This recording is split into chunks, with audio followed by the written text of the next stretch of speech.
Thanks for watching Lehman Racing Podcast. Please make sure you check out my recent episodes. They're pretty cool. Thank you for watching and thank you for the support and enjoy the episode.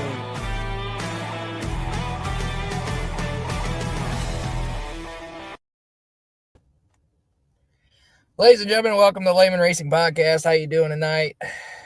Welcome to a cool episode. So we get into, the co-host couldn't make it tonight. He had something come up. So it looks like I'm doing it solo again. As far as that goes, where I usually set up at, my internet was acting up. So we are in the McDonald's parking lot in my truck doing it. So, hey, whatever, works great. So we're going to go, I got some pretty cool videos to show you here.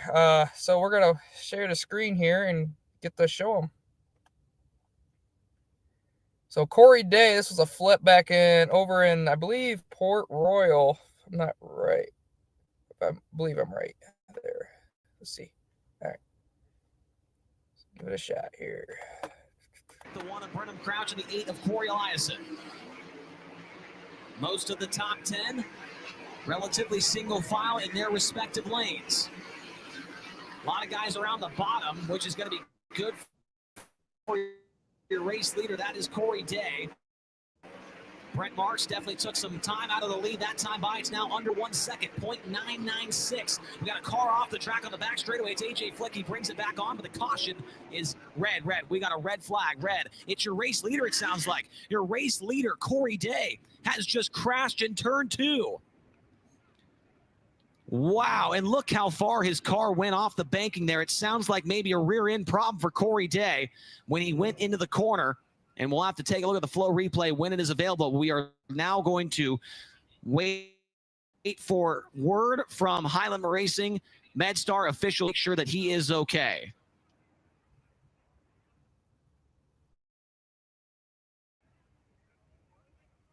We also have an open red flag condition, so now all of the crew members can come onto the race about everything besides change a tire. So all the crew members can come onto the racetrack for this open red flag condition and make adjustments to the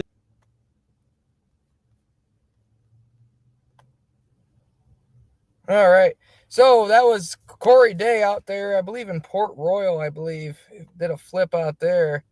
Then we got one more here. Let me get that added on here. This was Nick Hoffman and Ethan Dotson. They were doing some pretty cool racing there. I believe that might actually be in, I don't know where this one's at. Let me look real quick.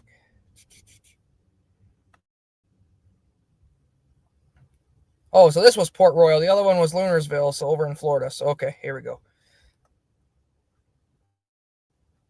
And your leader trying to make that car as wide as he can. Hoffman going to have to maybe take a chance here with the lap car because you're running out of real estate. Dotson going to try to get by close racing. Good move by Dodson to get the lapper, but still, here comes Hoffman sticking down low. James Essex, we are not done yet. White flag is out. One more lap to go. A battle for the win here at the Speed Palace. Can Ethan Dotson hold on in the 0-0? Can Nick Hoffman steal it on the last lap through turn number 2? Dodson ripping the lip there off for turn 2, but he slipped up. Here comes Hoffman. Hoffman with a run. They drag race down in the turns number 3 and 4. Hoffman has the lead by a nose. Does he slide up in front of Dotson? Dotson now, he's going to go to the outside. Checker flag is out. They drag race to the line. Contact. Who wins it? Who wins it? Looks like it's going to be the 0-0 of Ethan Dotson. What a finish here at Port Royal. Both the cars into the outside wall in turn number 1, fighting for that win.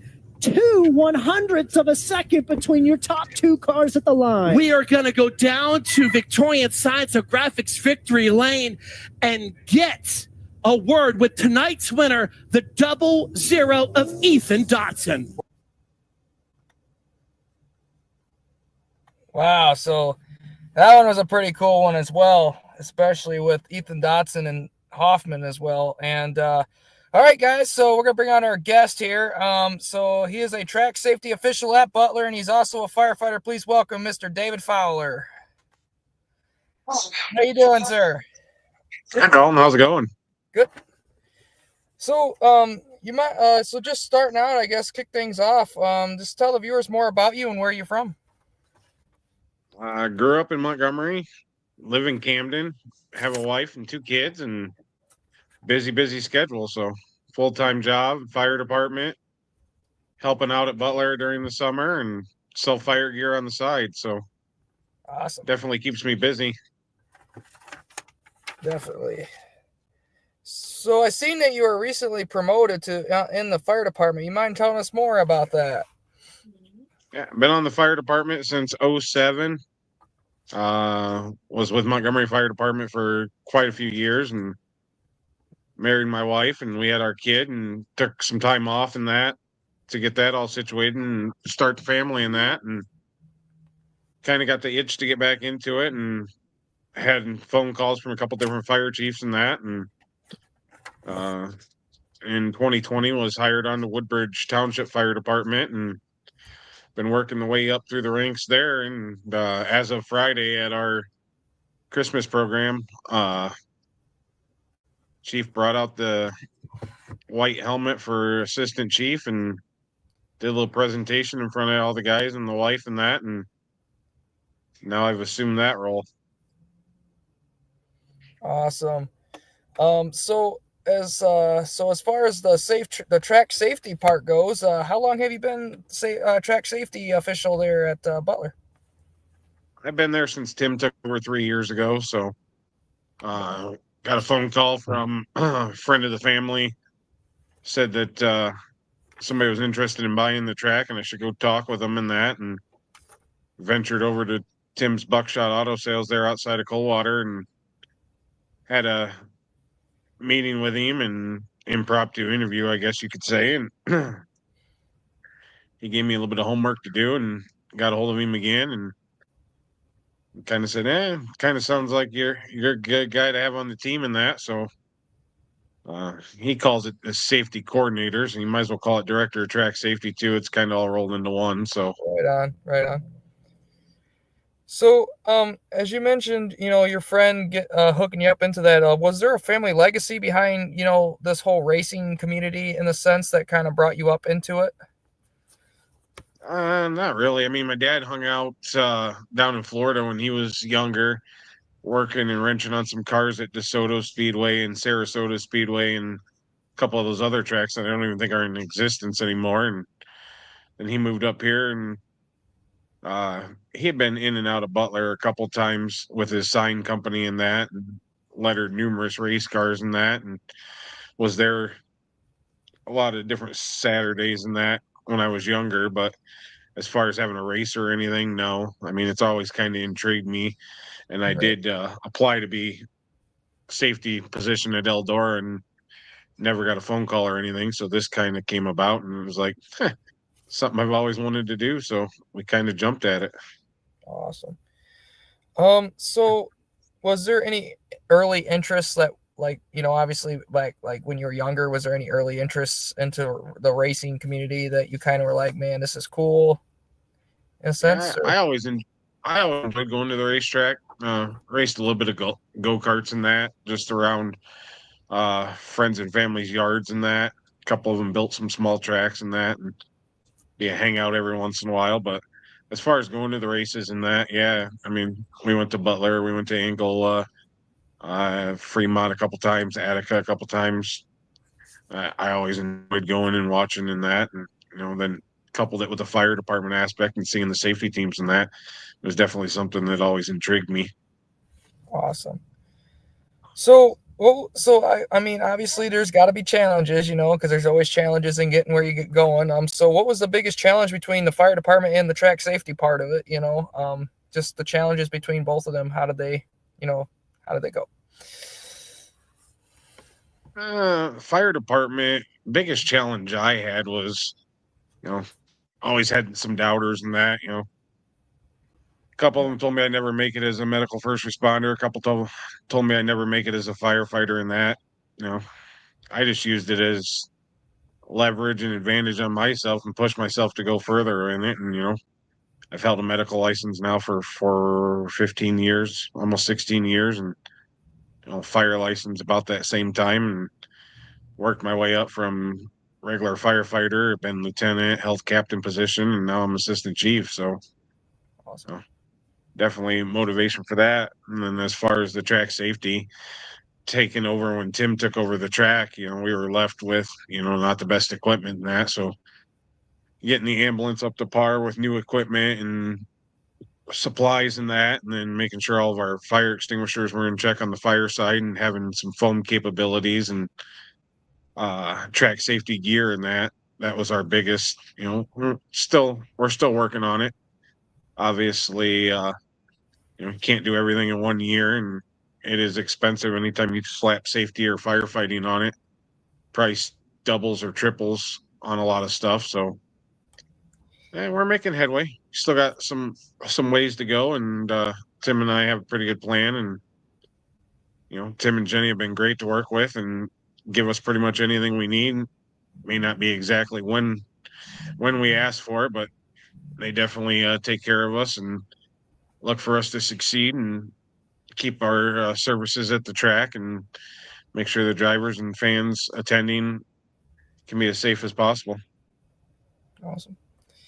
Yeah, it's definitely like, especially like in your sense and in my sense with the fire department, it's been a long road. I mean, especially with me still going through the test at the 6th time, it gets pretty tricky after a few times. You're like, that just straight up just motivation trying to get through it. There like, I know you mentioned Eldora, but was there any other tracks that you've been to besides Eldora and Butler? I've been to Eldora, I've been to I-96, been to Hartford, been to Kalamazoo, been to Springport, Attica, Fremont, Plymouth over in Indiana before it went back to asphalt. We watched World Outlaw Show over there. Our first wedding anniversary, the wife and I went over to Pennsylvania, and we actually watched the Fall Nationals over there at Williams Grove. And I tell you, that was an awesome experience. Walking over the bridge on the track and sitting in turn 3 with the Beer Hill gang. If you want to see diehard sprint car fans, Williams Grove has some of the best. Oh, I hear they're pretty big time over there, especially with sprint cars. Like William Grove's one of the biggest ones, even Port Royal especially. Oh, they packed that place. We got there 2 or 3 hours early, and the parking lots around the track were filled. We were basically parked on the side of the main road right there that runs by the track. Oh wow! And we were a good quarter mile down the road from the track before we walked in. And we sat in turn 3 with the Beer Hill gang, and those guys are some diehard sprint car fans, no doubt about that. Oh, definitely. I've been to quite a few tracks myself. Butler, Oakshade. I've been to Maryville Raceway in Tennessee. I've been to 411, Mountain View. Been to Eldora, obviously. I've been to I-96. Frankly, that's when my car flipped.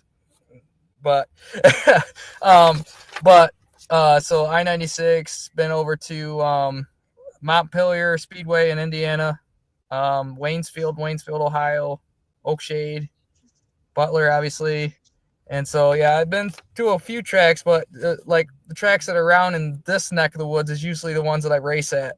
Down there, I was just down there to actually, fun fact, the actual Maryville Speedway is actually the one that's with the fireworks on my intro and on my exit video. So it was pretty cool to see the Lucas Oil series out that way. So what are... Oh, go ahead. We actually, I took the old man a couple of years ago. We went to Bristol and they had dirt on it and watched the World of Outlaws on that. And that was a heck of a show. Oh, yeah, for sure. So what was, especially with like the Kubota High Limit Series come in and, like with the biggest, the big events that come in through Butler, like what is like some insight in track safety that you want the viewers to learn from this episode in the sense? The bigger shows and like that, not taking into effect the drivers that we have in the pits or the drivers that we have out on the track at any given time. We're also take care of anybody in the stands and anybody out in the parking lot as well. So bigger shows like that, we try to have two ambulances on site to keep the show moving, because nobody wants to sit and wait on a show that stopped. So, that entails having 2 EMTs, 2 MFRs, plus a full safety crew in the safety truck. And, if something does happen, one ambulance can take care of that issue. And if we have to call for an outside ambulance to come transport, all ambulance companies at the moment are struggling for people. And, we've had to wait 30, 45 minutes to get an ambulance to the track to transport somebody out because, we can't haul them out. So, but yeah, I mean, our bigger shows, we're in charge of, making sure 8,000 plus people have a good time. And if something happens, we're there to take care of them. Right on.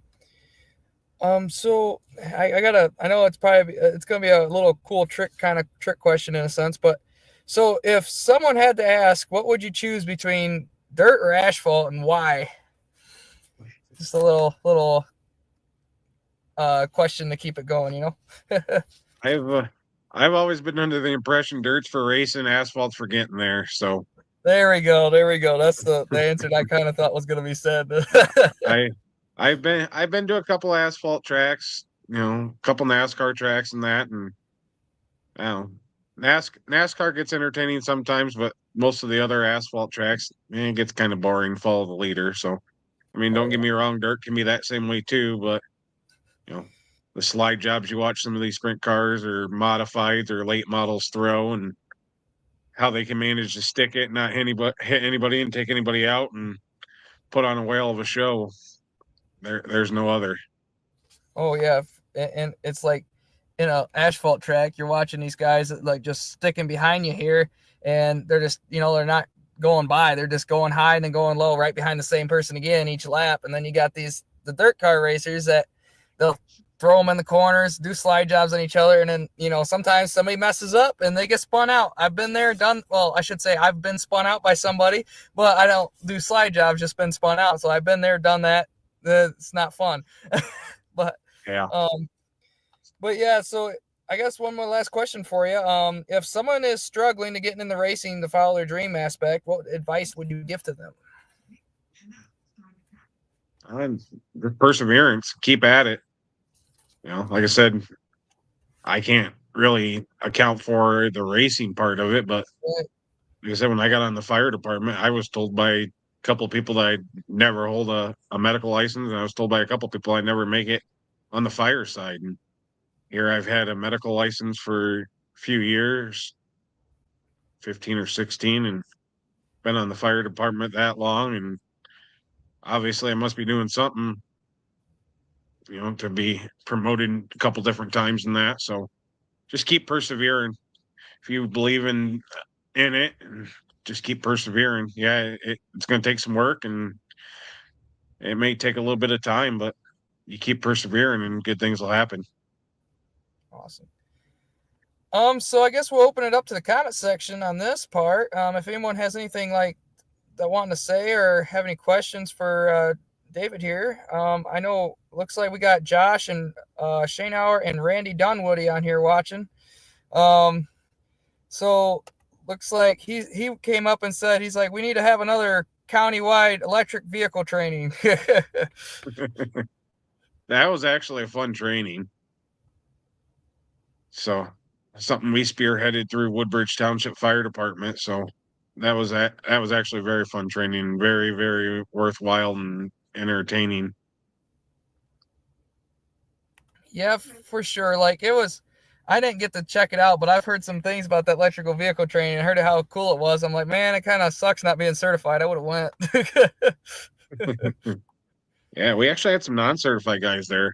They couldn't do some of the live training that, but definitely got involved in some of the other stuff. Awesome. But hey, I appreciate you coming on, David, and thank you for coming on and sharing a little bit and being able to just, we get to know you a little better. Not a problem. Thanks for having me. You have a great day, man. You too.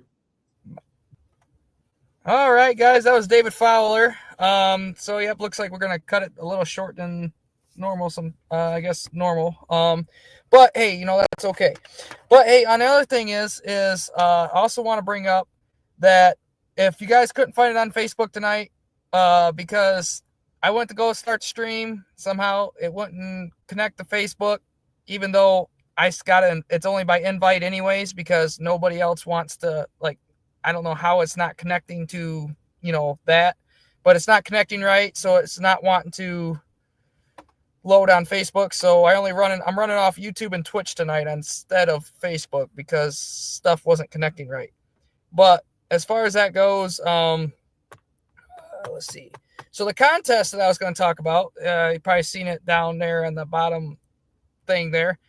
But the contest there was basically we did, like, I think it was like a thing where they post their good car picture, and whoever voted would, you know, it moves on to the last poll or whatever it is. Well, we got our top 6 that's on Facebook right now in our group. Be sure to go vote for them on which one you like the most in the Lehman Racing Podcast group. And then this Saturday is when I will be basically and now give them basically a shout out, in a sense, to, you know, that's part of the why I did that contest. You know, every now and then I'll bring a contest. Whoever posts their car gets the highest vote, do the top 6, and then whoever gets the highest vote out of that, then it would turn into basically whoever gets a shout out on an episode. So I figured it was a good one to do, but, you know, just get out there and be able to do it. But all right, guys. Well, I want to thank you guys for joining. Thanks for joining for the podcast. We'll see Saturday, this coming Saturday at 7 p.m. Jim Slade will be on, the Michigan Dirt Hall of Famer, so that'd be a good episode to tune in and watch for sure. But all right, guys, thank you guys for joining in, and God bless and take care.